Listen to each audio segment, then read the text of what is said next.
Welcome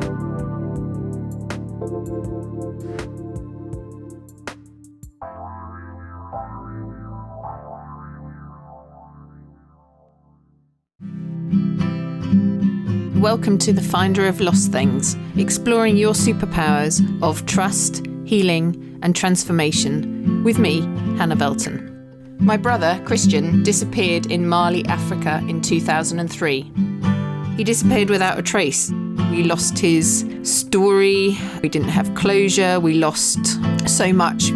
I was fighting and searching to find Christian when actually I just needed to sit in stillness and attract him in. I was so resistant to doing this, but I had to surrender. It's a process of trusting and finding the lost pieces and integrating them. This podcast will uncover the process that Christian and I went on to find the lost things, him, and to find the parts of me that were missing. And we were destined from the start to tell our story into the dark, for we were born to a great white shark. Hello everybody, hi, welcome, come on in as always. I hope everybody's had a good week. I've had an interesting week. I'm going to bring Christian straight up actually, because he's going to be with me for this episode, and I feel from now on, so after this show we've only got 6 episodes left. Time has gone so quickly, but he's definitely moved in alongside me in meditations this week. So a couple of days ago, we were actually the last episode with Kerry, we were talking about twin souls, and and I had a sort of remembering come through, but I couldn't quite speak about it. So I want to bring that thread through into this session about how Christian and I are connected, how we became connected.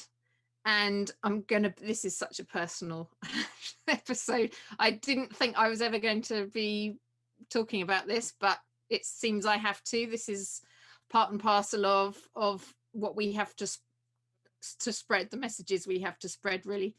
So yeah, so Christian came through to me this week. He showed me, so we've talked before about Akashic records, so our soul records, so everything that our souls have ever thought, actioned, past lives, all the way, so they contain our sort of history, our soul history. So I was standing in front of my door, we have it as a door, and Christian suddenly appeared to my left, which is where he always sits, and he opened his door at the same time. So we were both standing in front of our records, and this energy was coming out towards us both. We then turned with our backs to our doors, so the energy was coming in through our back, so we were receiving all our knowledge, wisdom, everything we've been through. And he just held my hand, and both our souls were combined with our hands holding, and it was almost like our two souls are now going to tell the true story of how we connected. I don't know if you can see on my hand, I've got this patch here that's appeared. It's been there for quite a while actually. If you're not watching on video, it's a really dried part of my hand, in the shape, well, it's kind of like in the shape of a heart, I guess, in the top of middle of my palm, and it crosses the 3 fingers at the top, and you can feel heat in it. And this kind of shows to me that this is, our hands are connections of our heart. So our heart comes out through our hands essentially. And Christian and I are kind of like holding hands, and he's on my left side. When we did our live films together, he would always come into my left side as well. He would appear. So this is the first time in a long time since actually doing the films so January 2019, it's the first time he's appeared next to me. Like I can really feel him next to me, so he's energetically come back down to be with me for now. So what we have to share this evening is like a combination of both of our soul stories, and it shows you how connected we have been through so many lives. And if anybody's listening to this and they're either in grief or they're separated from somebody who they feel totally connected to, like we had Kerry last week, you'll find something in this show for you, I'm sure. To start off this evening, I really have to tell you, so when Christian was lost and I couldn't find him, I'd done all my trials on social media and everything, I went into stillness because I had to. I handed everything over to God or the divine, the universe, and was like, you've got to find him because I can't do any more. And I went into stillness. It was the only option open to me because nothing had worked in the physical, in the external world. And this week, in fact, the last couple of days, I've been reminded of this fairy tale called The Red Shoes, which is the version I'm going to quickly tell you now, sort of shows why I'd gotten myself into such a state. So this young girl, she's motherless. She's young. She lives in the forest. She fashions herself a pair of shoes. They're not great, but she relies on her instincts and creates for herself a pair of shoes which will take her through life. On her way through the forest, she sees a carriage which stops, and there's an old lady in there who says, look, come and live with me. I'll look after you. I'll give you all the red shoes that you can possibly have. And she's like, oh, okay, I'll go with you. And in doing that, as she grows up, she then has to conform to the old lady's wishes. She has to go to church. She has to stop dancing everywhere. She has all her freedom curtailed, and she wishes for these red shoes that she originally had. And the story goes on that she tries to, she's told actually she can't wear these red shoes because they're too bright. She can't wear them in church because, they're blasphemous, I guess, in some way. And she still wears them because the old lady is going blind and can't really tell what color shoes she's got on. So she wears these red shoes. And there's a soldier at the door, an injured soldier at the door, and he puts a curse on these red shoes to always be dancing. So he says to the little girl, these, I can't quite remember what the words are, but it doesn't sound particularly like a curse, but it is put on this. And essentially she spends the whole time getting down the shoes from the top shelf. She's like addicted to these shoes. She can't keep away from them. And every time she puts them on, she starts dancing. And then she can't stop. And it becomes, like this thing which takes over her, and it's external to her. And in the end, she, she's at death's door because she can't stop dancing in these shoes. And she actually goes to a woodcutter and asks the woodcutter to chop her legs off because she can't get these shoes off, or to cut her feet off. And in the end, that's what happens to get rid of this curse. She has her feet cut off and becomes a cripple, which is, they are grim fairy tales, these are, but it essentially shows, like she's starved of her own creativity and using her, like she's gone into people pleasing, into this sort of victim mentality, and she's addicted to these shoes. But what she actually needed to do, and what I needed to do, it's hard work, but instead of grabbing for those red shoes, is to actually work with what you have. So your initial skills of being able to make your own shoes, and you craft them, and you get better and better and better at using your own crafting, and through using your voice and your vision and your values, you can regain what you've lost, and you can regain your insight, and you can do your healing, and heal that instinct which has sort of been taken away from you by what other people think, and you know, people telling you what you must do. So that story kept coming back to me this week. And then I had the eagle started to appear again. I don't know if you can see that. I'm just showing on the screen. There's a silver bangle with a golden eagle on it. Now, when I started doing my stillness, so I'd done the kind of red shoe analogy, that sort of metaphor, and I was like, right, I have to look after myself. I have to go back to what I know, and that was to start using my intuition and actually to listen and to try and reach Christian in a way that was within me. We had already started to connect. I'd had lucid dreams about him. We had connected in our dreams, but I disregarded all of those and actually went with like going on this social media search for him to try and find him externally, when I really should have just been keeping the internal communication with Christian. Maybe I should talk about this now. So yeah, so Christian and I was on my one of my first meditations that I did, I was given a pair of wings, like a pair of eagle wings, and I was like, what am I supposed to do with this? You know, thanks very much, but how is this going to help me? And I was told to just put them on and to just sort of start flapping my arms and see how they felt. And I did this visually in my meditation, and I slowly, very slowly started to lift off the ground, and I got a sense of lightness and a sense of a new perspective on life. So anyway, I in my first meditation, I reached pretty high. I was always above, funnily enough, I was always above like a canyon. It felt like a sort of American canyon, and there was always mountains, not huge, not mountain ranges, but sort of clumps of rocks, clumps of rocks, but high up. And I was up there, and I could hear.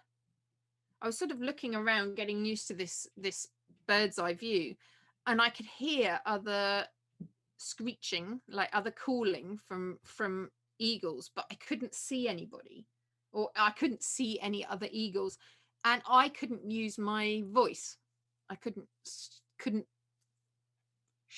oh, I don't know what eagles do. What do? They cry. Let's just call them the cry of the eagle. I couldn't do that. My throat was blocked. And after a while, I kept going up in this eagle using my wings, and I actually got this I think I got this bangle at the time, because at the time I was given my wings, my husband the day I was kind of given my wings, later on that day, I was in the car and I was driving through this there's this road that's through a golf course, so there's golf course on both sides and there's quite high trees, and out of nowhere, this eagle, I swear to you, this eagle came right towards me and missed the car and went on my side of the car I was driving, and I could see its like amber eye almost like in my vision, and I was so shocked, but I sort of carried on driving, and at one point I was like, have I really just seen an eagle after visualizing being one? Anyway, I went into town, and then I came back and I told my husband, and he was like, oh wow, okay, that's are you sure? And I'm like, well, I'm not really sure. But anyway, later on that evening, he was walking on the golf course, and this blooming eagle went across over his head really low, and he got a photo of it, and he came home and he was like, oh, I don't understand this, but I've just seen this eagle as well. And it was actually, and then I asked one of the mums at our school, and she'd seen it before as well. It's actually like they think it's an escaped eagle which lives, it obviously has a huge range, but it just happened to come through on that day. And we've had another eagle incident. Actually, it was with Dad. We went up to Skye, which is an island off the west coast of Scotland, up in the Highlands. And it was the first time we went to Skye. It was one of my parents and my family. And Dad went off. He's a very keen bird watcher. And he went off into just around the headland where we were staying. And he came back and said, I've just had the most incredible experience with this golden eagle. And he was, I've got chills now. Like, he was literally above, this golden eagle circled over Dad's head for about 30 seconds, really low. And he just couldn't believe it. And all the way along this time, we thought Christian was still alive. When I look back now, and when Christian can look back now, it was very obvious that this eagle was connected to Christian. Because as we go on with the story, I, in my meditations, started to get a visit from this goddess called Isis. ISIS. Obviously, like she's... she told me at the time, and she's still furious that her name has been taken over by terrorists.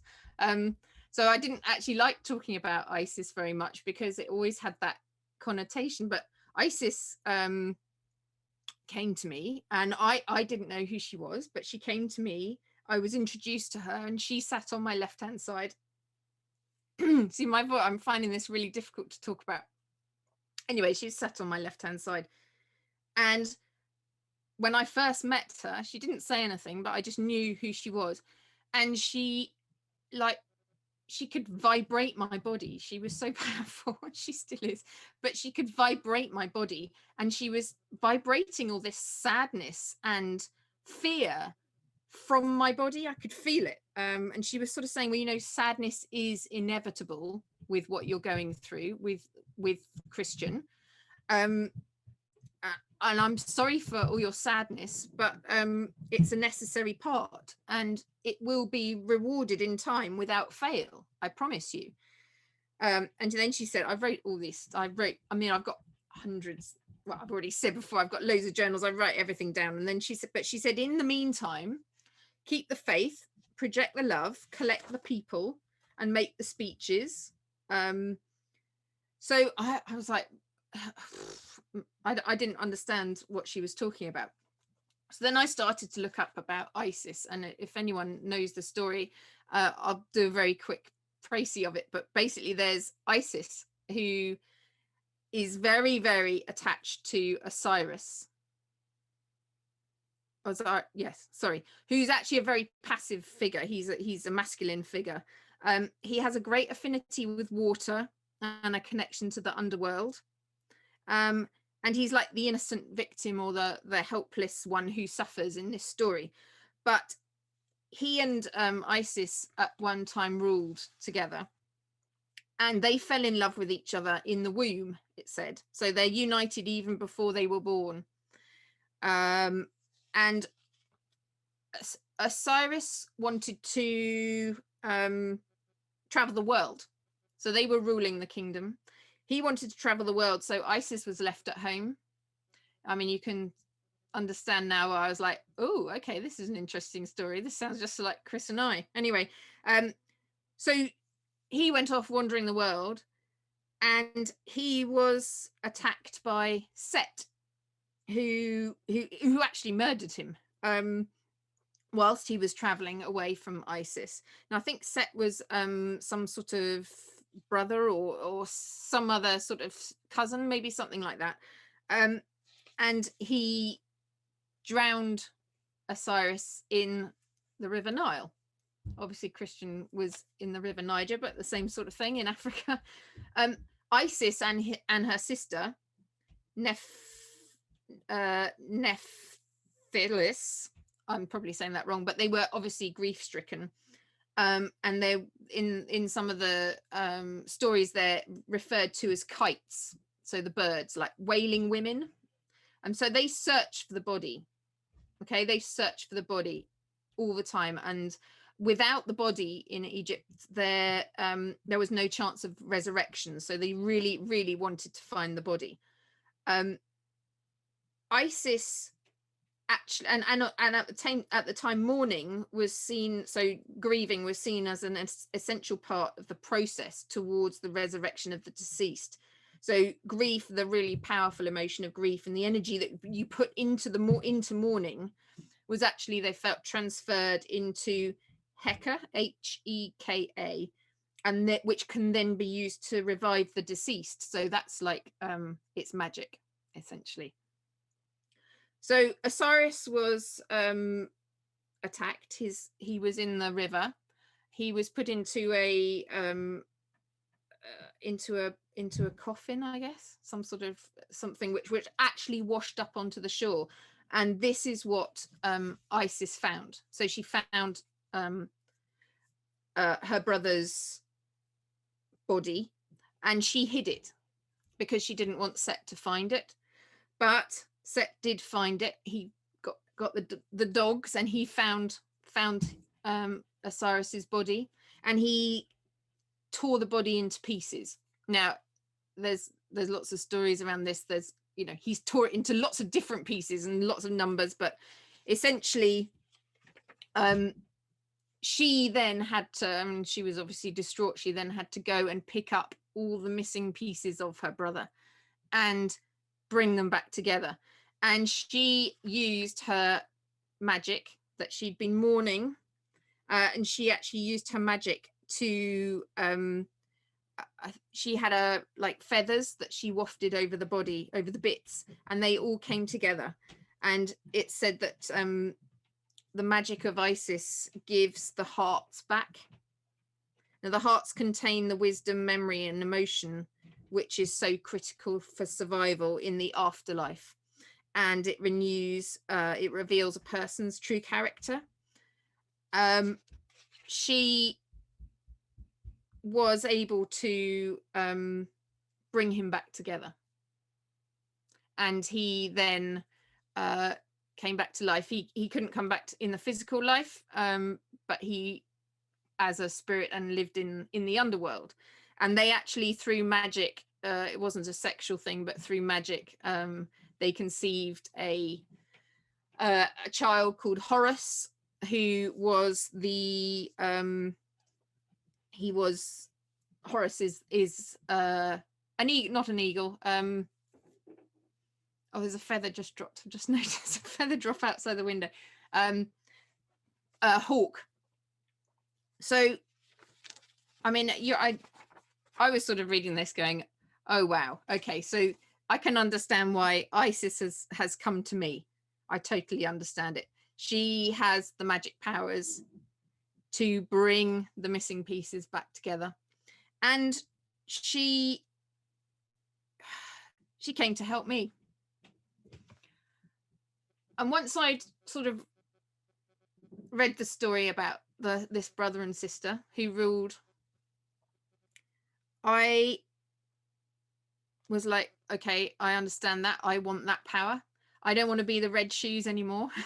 That sort of story. I want to be like Isis. I want to have her powers. I want to have her magic. Now, this just reminds me, I actually did a post on Facebook on my private, on my Hannah Velton page this week. And I actually said that I had been alchemizing grief since 2012. And I had a dream in the middle of the night, one of these 4 a.m. wake up calls. And I was actually told that I'd been alchemizing grief since 2012. This was this week. And I put the post out to explain that, we set up this, I turned into a ghostwriter for life stories because we had lost Christian's story. And I wanted to help other people to write their life story before it was too late, so that their families would have their stories. And the first gentleman who came forward, he came forward straight away in one of those really weird ways. Like he been in the doctor's surgery and just happened to see our advert, and then his friend had also talked about us, and he was like, oh, must go in to see them. Anyway, so I went to meet him.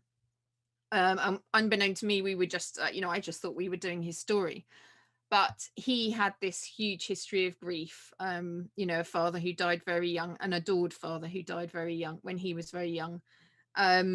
He'd lost 2 wives to cancer. He'd had all this trauma. He'd worked in the London Met Police. He'd witnessed trauma. He'd been part of trauma. He had so much that he needed to release and grieve and mourn. And by just sitting, listening to him and talking to him, I could get his story out. And he, you could see him over the weeks, just transform. And all these coincidences, in inverted commas, started happening, and all these people from his past started coming into his life, and he had literally a renewed sense of joy and living and resolve to really live the rest of his life. But why I'm saying this is that on the way to meet him, so this was 2012, where I was still totally denying my grief and stuck in grief. I had down the left hand side of my body, if you cut me in half from toe to tip of my head, it felt like I had ice water poured into me. So literally my whole body went ice cold. And I stopped the car because I was like, oh, I'm going to crash in a minute. And it stayed like that for quite a long time. But I had an MRI scan because I went to the doctors and it was all unexplained. I had 2 MRI scans 6 months apart. Nothing was totally unexplained. But my brain, the guy actually said to me, you've got the brain of it looks like you've got the brain of an 80-year-old on one of your sides, because it's really, there's lesions on it. It's cloudy. And he said, I can't understand it. Have you had a bash to the head or something like that? And I was like, no, I maybe fallen off a pony when I was little, but I had certainly had no history of that. So anyway, I put this on Facebook, and people started to reply saying, and I sort of had said that coldness that came into my body was actually the first time that I started receiving from spirit.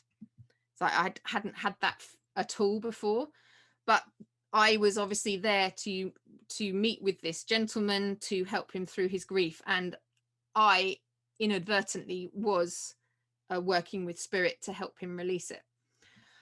The reason I'm saying that is in the comments, lots of people commented and liked, and somebody said to me, you're in fact quite a few people said on my Instagram as well, you're a very powerful person. And Christian's come back, he said yes, you are. And the reason I'm powerful is because I worked with ISIS, is because I learnt how to find the missing pieces of myself and of Christian to use my magic. And I'll go into that in a minute. At the same time, and with this blow to the head, that's interesting because this is the next part I was going to tell you about. I had, so Christian and we have shared many past lives. Okay, many past lives.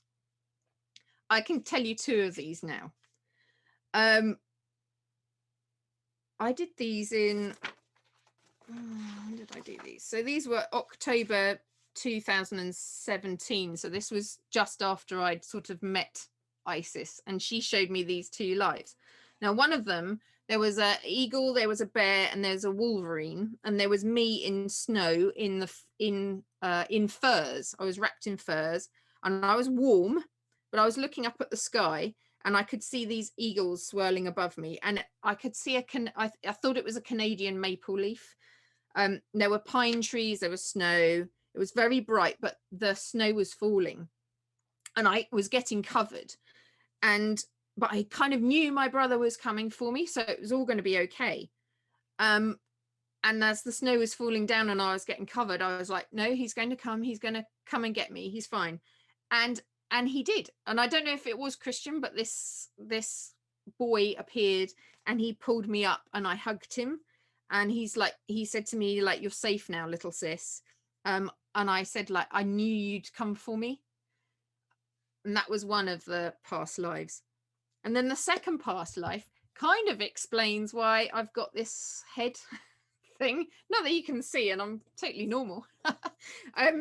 But I was dressed in, it looked like I was in Greece. So I had a very long white dress on. It was quite low cut, like a priestess gown, very long, down right to the floor. I had blonde hair and I was like Amazonian tall. It was like very tall and very strong looking.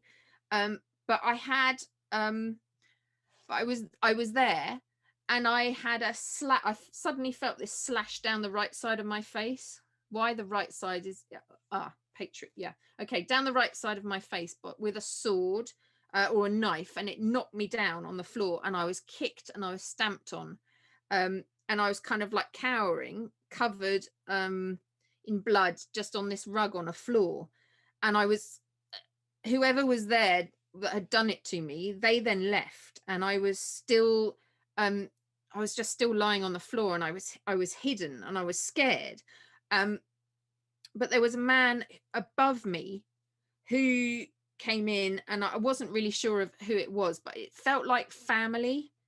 And he's saying, "You can't be a priestess anymore, like, you're subservient now." He knew how powerful I was, and he was like, "No more of this, you know, you're bringing our family into disrepute now." And he kept me in submission, and there was another more slashes across my right cheek. So this right is like masculine power. It's like patriarchy. It's like, you cannot be a priestess anymore. It's just not allowed. But then as time came on, so I think I must have moved forward in this visualization, but this lady came to me and she rescued me. Okay, she was a very tall lady. Oh, I've got chills. Oh God, this is really emotional. She's standing before me. Oh, and she picks me up, and she's like, you know how you pick a child up and you put them down in front of you, and she sort of, she said, "You have to stand as a priestess again. Once again, you have to be, you might be scarred, but you're still very powerful, and you must move back into that power. Okay, you need to learn that that strength has been inside you all along, and that you cannot be cowed and you cannot be kept quiet. Everything that you need is in yourself. You need the courage to rise alone. Okay, you need the courage to rise again. You are gifted." I was then gifted this right to teach and heal again. And she said, "You had to do it. You have to do that proudly, like scars and all. You have to do it proudly." So I don't know if this is resonating with anybody out there, but there's this huge, like this is the time when I always hear that there's a bird tribe out there.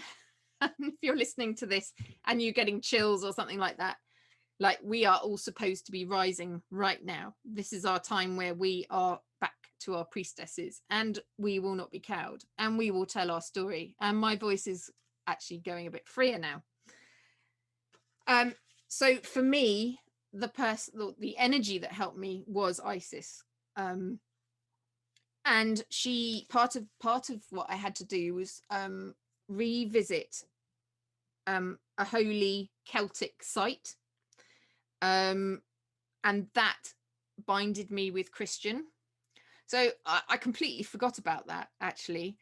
And then skip, I can't even think where it was. It was maybe 5 months later or so. I actually visited Cornwall to Tintagel, and there is, very close to there is St Nectan's Glen, which is waterfalls, which is magical, which is you can go there, and there's an area, there's a little sort of cabin where you have you're praying to the goddess.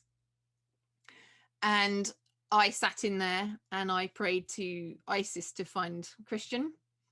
And actually, when I was in the waterfalls, I'm just hearing this, like when I was down walking through the waterfalls, I picked up some of the water and I was washing it, washing my hands in it, and then I put it over my face, and it went in my boots, so it was everywhere, this holy water. And that, to me, straight after that, like the next day, I've told this story before, but I was walking along the cliffs and I heard, "You are the finder of lost things. This is a great responsibility." So it was almost as though I had received my initiation from Isis, and I was now allowed to be the finder of lost things. Now, I have to say that working with Isis, how I did it was I got some Isis oracle cards. And so every day I would meditate, and then every day I would choose some oracle cards, and whatever that came up, I think I did a big spread once a week, and then every day maybe had one card. And she literally guided me along. Whatever I needed, she provided with these cards. And she was my guide. There's no other way of saying it. She was my guide and my leader, and she taught me how to how to unearth and remember and allow my powers to come through. If you've had a visit from Isis or any of the goddesses, like, you'll know what I mean when I say you feel completely held and supported and loved, and you can't do this kind of healing journey alone. And I say that healing journey, at the time, I still thought Christian was alive. Okay, I hadn't even touched my grief, but she was preparing me for my role now, essentially. And at one point, she actually said, okay, so I need to tell you about the, like when I actually, the next bit to tell you is, at some point I was ready and I had learned enough. So this was actually November 30th of November 2017. So it was only about November, October. It was probably about a month after I'd been working with her, because I worked with her every day. Like, I stopped all my writing, I stopped my job. I just went into, my husband was very worried about me. He was like, I couldn't understand why I was just sitting up in our bedroom in my chair, just meditating, and I think he thought I was going mad, but at the time it was the only thing that I could do. It was like my mission. And then he's on the 30th of November, she said to me, "You can get back in touch with Christian now," because I'd sort of cut out sort of the dreaming that we were doing together and the meditation. And she said, "You're ready to meet him now as the eagle." I was like, "Oh, okay." So I went back into she said, "Get in touch with Christian and tell him that you're ready to receive him with open arms. Tell him not to be scared. You will be able to hold him now. You have regained all your powers and magic ability. He will trust your words and be very relieved, as he's been carrying so much, wanting for you to return for him. It is now your turn to revive him. We will show him to you in your reality, physically, in form. Don't be afraid of him. He is your brother, Christian, although greatly changed. You will know it's him." Blah, blah, blah. Anyway, so I went into the meditation, and sure enough, I've got it down here, I couldn't believe how much I'd changed, because I hadn't been in my eagle form for quite a long time. But anyway, I went up and I was like, "Oh my, I'm really powerful now." I sort of rose up very quickly. Obviously, my vibration, I'd gone from being totally in grief, very heavy vibration, stranded on the floor, unable to rise, unable to, like, I was crippled. If we go back to the red shoes, I then was using my wings. I was flying up. I was graceful. I was seeing a higher vibrational picture. And anyway, Christian, I've written it here. He says, "Han, he like literally screamed Han. I could hear him, and he came out at me at full force, and he crashed into me. He goes, I've been waiting for you for so long to return. Then he saw how strong I was. And I said to him, look, I've been away learning. I've been building myself back up, and sort of apologized that I've been away for so long. And he said, like, I said to him, like, I can now support you. You can come home. I know what's, I didn't know what to do before, but I'm strong enough now. I'm strong enough for you to come home. I'm going to be able to support you. I'm going to look after you. It couldn't have happened before now because I was not myself. I was not whole. I didn't know how powerful I was. And he was like, oh my God. And we lifted off the ground together, like into the sky. And he couldn't believe I was with him, because I'd always known he was there, because I could hear, I knew there were other eagles around, and I'd actually learnt to use my voice, but I still couldn't attract the eagles in. But now, like, Christian and I were together, and we were like flying the loops and crying out together, and we sort of said that we could stay as birds now in spirit and watch our physical bodies get reunited. Like, we could watch from above. And like, he was trusting me that I would be able to help him now, because at that point he still thought he was alive as well. Like, all we could say was like, wow, we were so overawed by the whole thing. And we'd been rebirthed, like we'd met back in spirit. So in this life, this is really important, I'm being told. So like, Chris and I, and this is where possibly the twin flame telepathy comes in. But we, in this life, had been reunited in our spirit form, and consciously. That's really important. Anyway, just after that, I actually heard that I was speaking at the Missing People Christmas concert, and I actually was asked to write a letter to Christian. And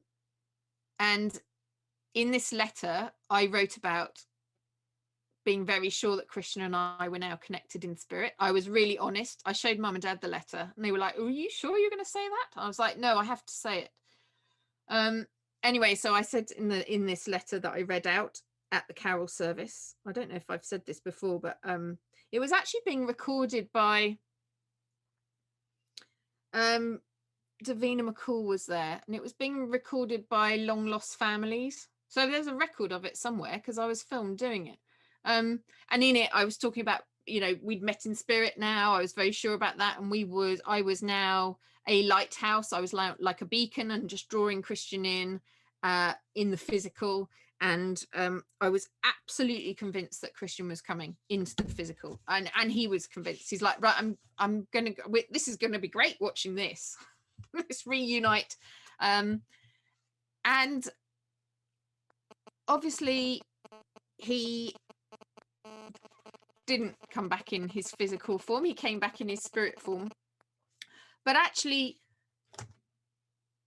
the people's reaction is important, actually, to say. After I'd finished reading my letter to Christian, I went to like the after party for it, and there were so many people that obviously they were all missing families with missing people, and so many people came up, and they were sort of saying, oh, siblings are so overlooked when people go missing. It's always the parents that are in the spotlight. And I think that's the same when children die as well. The brothers and sisters are overlooked in terms of it mainly.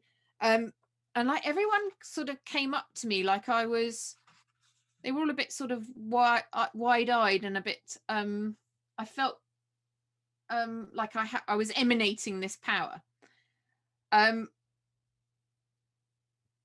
I was saying all along in this letter that I was just pouring out unconditional love. That was how I was going to attract Christian in. And it just hit a nerve with people at the concert. But then what happened? I did the concert. Oh, that's it. Oh God, yeah, I did the concert. And I should have had a clue as to what was going on. Like Isis was telling me all the time that Christian was going to be changed. We'd meet, but Christian was going to be changed. And I didn't really have a clue that what was going on. I still wasn't grieving. Anyway, in January 2018, so that was like not like a few weeks after I'd done my letter to read it out at the Missing People concert, I had this I think it was Isis, but I heard this word hedge witch that came into my head, and it kept being repeated, and I was like, what is that? What is that? I didn't know what a hedge witch was, and I looked it up in the dictionary because like at one point I thought, have I just made, I can't be making that up because I don't even know what it is. So I looked it up, and essentially a hedge witch is a witch who sits in the hedge, metaphorically, obviously, which divides the physical to the non-physical. Okay, so when I say I'm now a spirit messenger, that's how I've kind of toned it down, because I was told it as a hedge witch. So essentially you're a conduit between, you're a messenger between the realms, and you can use this power to help other people, support other people, and to bring messages of love. There's nothing fearful or spooky about it. It's just what I do. Anyway, I then talked to her again, to Isis, and I was like, well, what am I going to do with this? Because I don't need this, you know. What is this? Because Christian's just, he's going to turn up in a minute. And I even did, after the concert, I actually had the well, so I think it's called the Daily Telegraph, so one of the broadsheets in the UK, do an article on me saying, no, Christian's definitely going to come home, or we've connected, he's definitely coming home. I had the local news. It then went onto the BBC website, so all people around the world. In fact, at one point it was trending higher than, I think Harry had just announced his engagement to Meghan. I think that's right. And Christian was like, my story about Christian saying, oh yeah, he's going to come home soon, after how many years was that at that point? So 18. Yeah, so after 15 years, I'm sure he's going to come home, was all there trending away. And I still didn't grab the significance of it. Anyway, I think in the end, she was like, okay, this is obviously going to take longer than we thought. And in February 2018, I got the message from Isis that it was going to take 3 years and 4 months for the next section of my evolution, my growth, my healing, my transformation. I was like, really?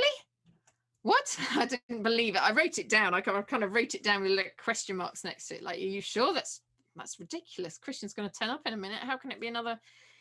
Anyway, so from that time until now, which is actually 3 years and 4 months, like I found that today and I checked it out.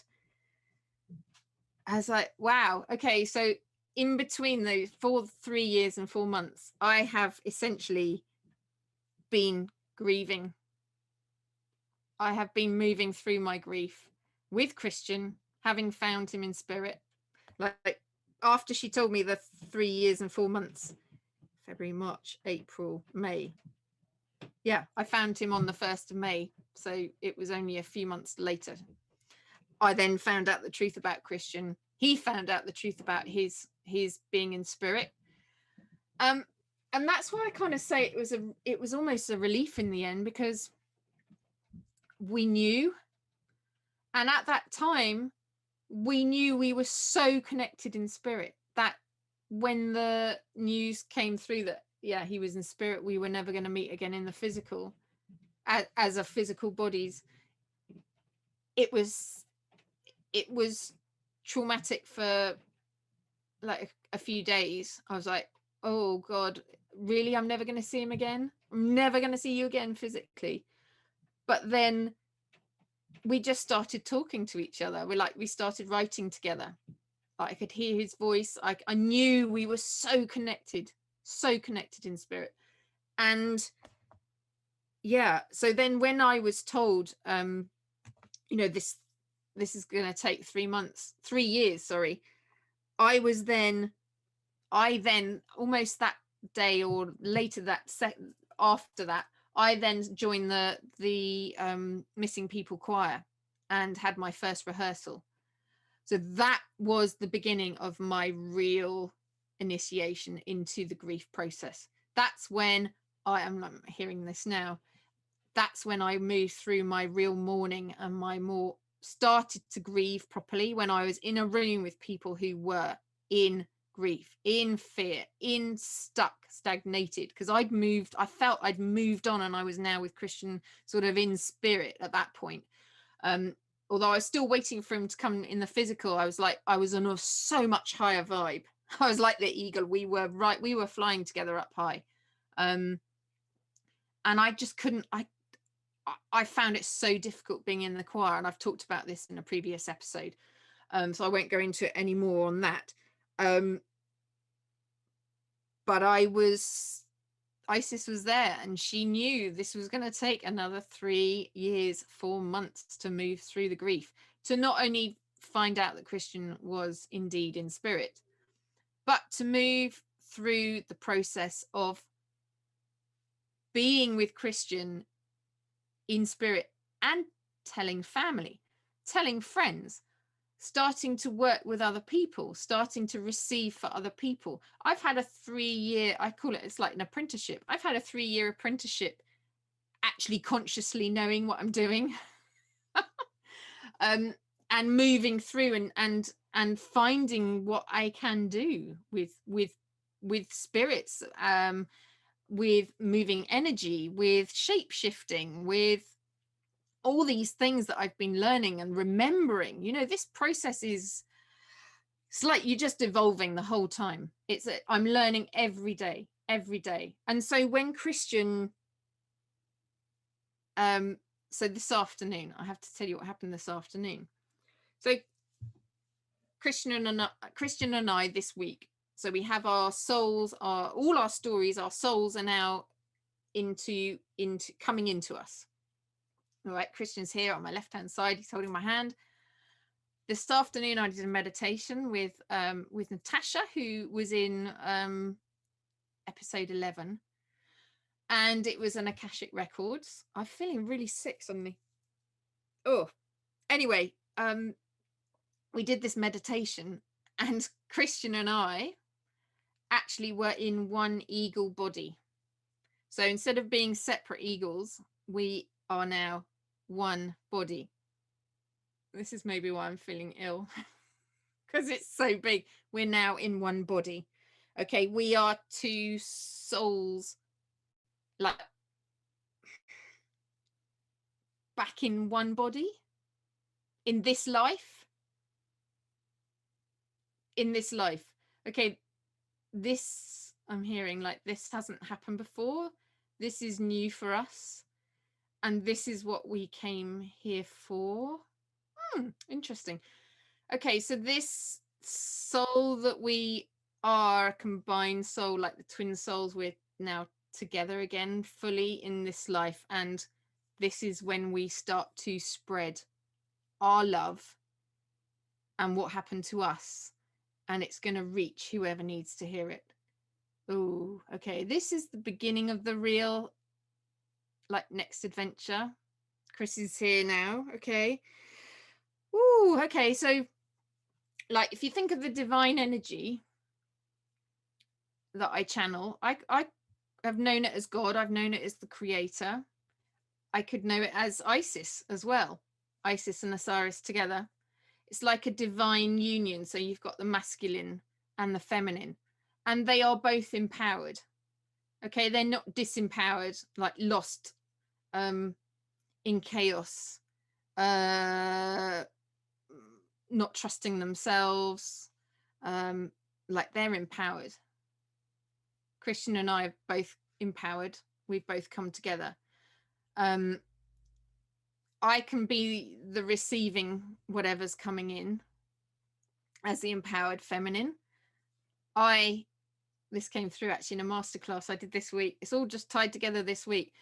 As an empowered feminine, I'm receiving. Okay.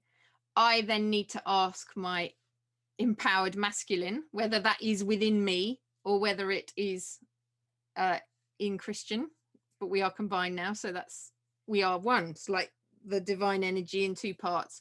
Like I can ask him to support me and to help me to do to get things done.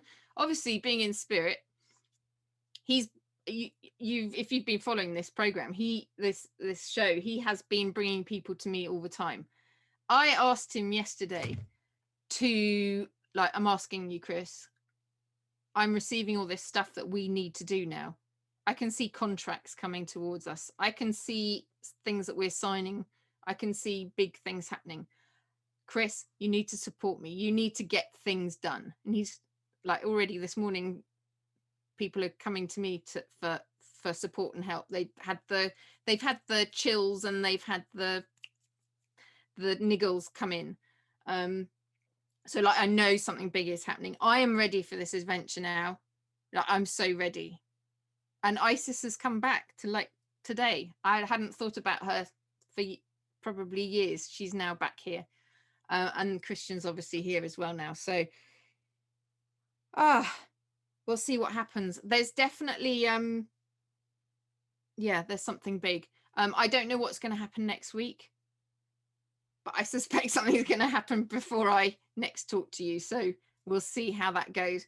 But sending so much love to everybody. And I hope this has given you some hope and some inspiration maybe, and some empowerment, because like everything you need is within inside of you. You just need to remember it and stand in your power and use your voice.